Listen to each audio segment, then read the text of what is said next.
আসসালামু আলাইকুম সুপ্রিয় দর্শকবিন্দু।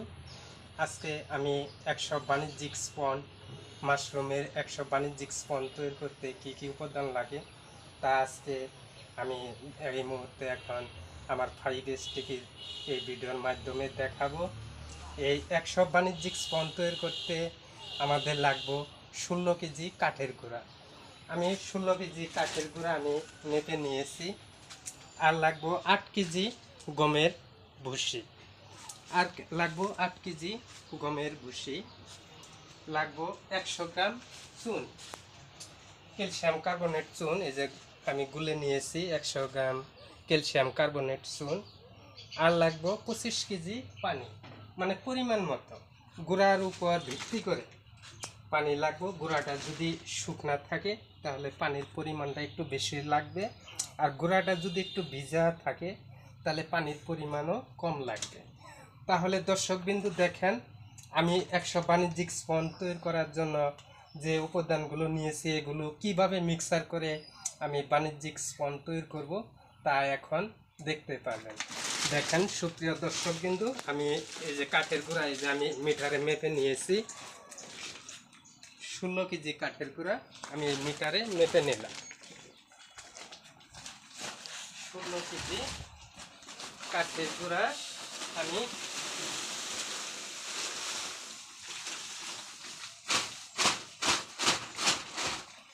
16 কেজি কাঠের গুঁড়া আমি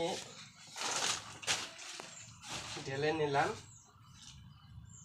এগুলো আবার একটু আমি দেখবো এই গুঁড়ার ভিতর যদি শক্ত কোনো অংশ থাকে তাহলে বেছে আমি ফেলে দিব।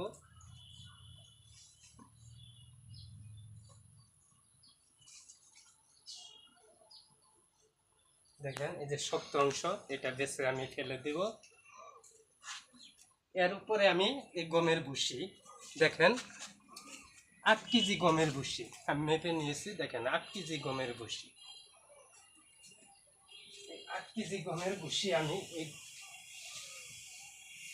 গুঁড়ার উপর দিয়ে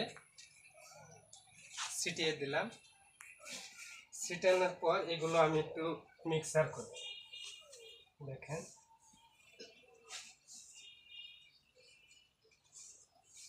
খুব ভালোভাবে মিক্সার করে নিব।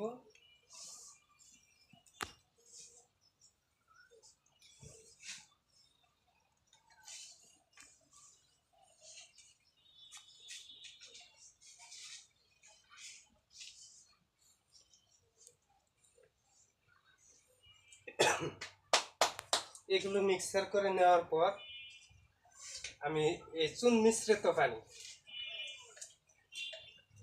ক্যালসিয়াম কার্বনেট চুন 100 গ্রাম চুন আমি মিক্সার করেছি, এই চুনের পানিটা আমি উপর দিয়ে ছিটিয়ে দিই।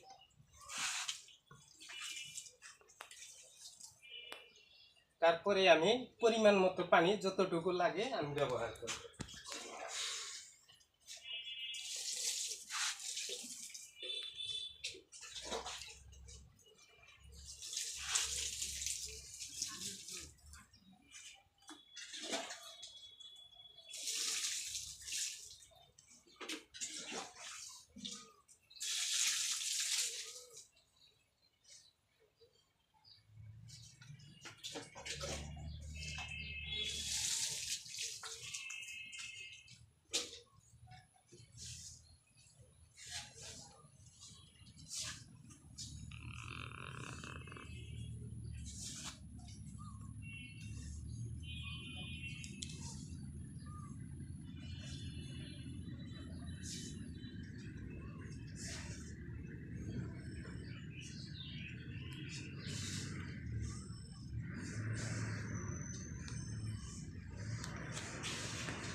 আমার গুঁড়া মিক্সার মোটামুটি হয়ে গেছে।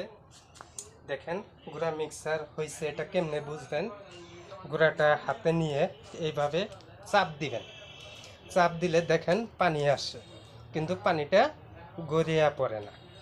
যদি গুঁড়া চাপ দিলে পানি আসে বুঝেন, তাহলে বুঝবেন যে গুঁড়া মিক্সার হয়ে গেছে। এখন আমি গুঁড়া মিক্সারের কাজ মোটামুটি শেষ করলাম। এখন এই গুঁড়া মিক্সারের পর আমাদের আর কি লাগবে সেটাও আমি আমার এই ভিডিওর মাধ্যমে এখন দেখাচ্ছি। আমাদের এই মুহূর্তে এখন লাগবে পিপি, PP2 পলিথিন, সাইজ হলো 7-10। এই 7-10 পলি, একটা পলি আরেকটা পলির ভিতরে দিতে হবে। ডাবল পলিতে আমরা এই গুঁড়া উঠাবো। গুঁড়া উঠানোর পর আমাদের লাগবে একটি নেক। এই যে আমার হাতে আছে একটি নেক, একটি নেক লাগবো। আর লাগবো রাবার। এই যে আমার কাছে রাবার আছে, এই রাবার লাগবে। এগুলো দিয়ে আমি এখন একটি স্পন বানাবো। সুপ্রিয় দর্শক বিন্দু, সঙ্গেই থাকেন।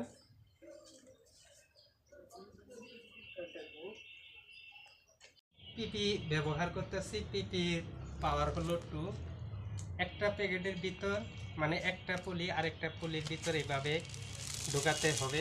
দেখেন এই কানি, দুই পাশের কানি যেন মিল হয়। এই যে মিল করলাম।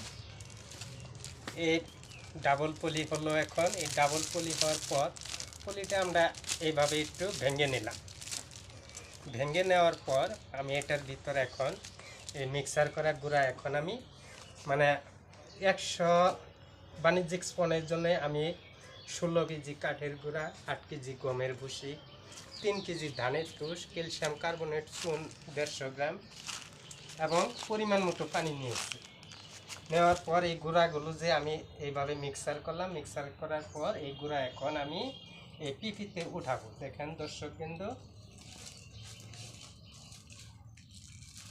গুঁড়াটা এভাবে আমি পলির ভিতর মানে 500 গ্রাম ওজন পরিমাণ উঠাবো।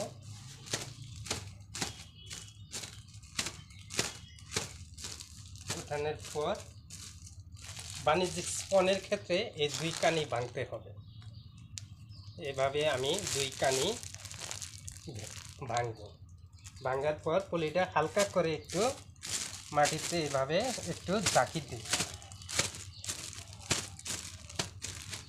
এখন পলিটার চতুর্থ সাইড হালকা করে একটু চাপ দিব। দেওয়ার পর আমি আরও কিছু গুঁড়া দেব।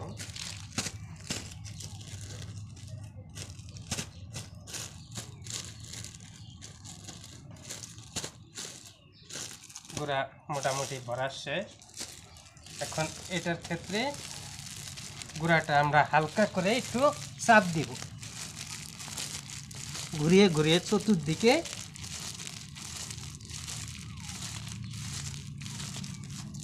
চাপ দিই। এইভাবে গুড়ের ডুমার মতো, মানে মিঠাই মানে গুড় যেরকম শক্ত ওইরকম যেন শক্ত হয়। এখন আমরা নেক ব্যবহার করব। এই পলির ভিতর একটা নেক ব্যবহার করব। নেক ব্যবহার করার পরে এভাবে পলিটা একটু টান দিয়ে শক্ত করে নেব।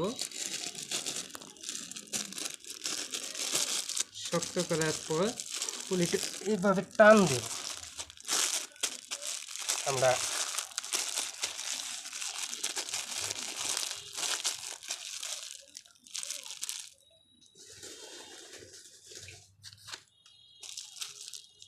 আমরা এখন রাবার লাগাবো নেকের উপর দিয়ে।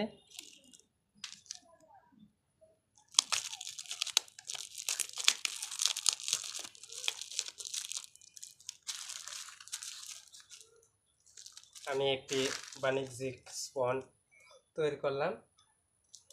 এর পরবর্তী ভিডিওতে এই মাশরুমের স্পনে কিভাবে তুলা ভরতে হয় এবং ক্যাপ লাগাতে হয়, তুলা এবং ক্যাপ লাগানোর পর কিভাবে জীবাণুমুক্ত করা হয়, এটার পরবর্তী ভিডিওতে দর্শকবিন্দু আপনাদেরকে দেখাবো। আজকে এ পর্যন্তই।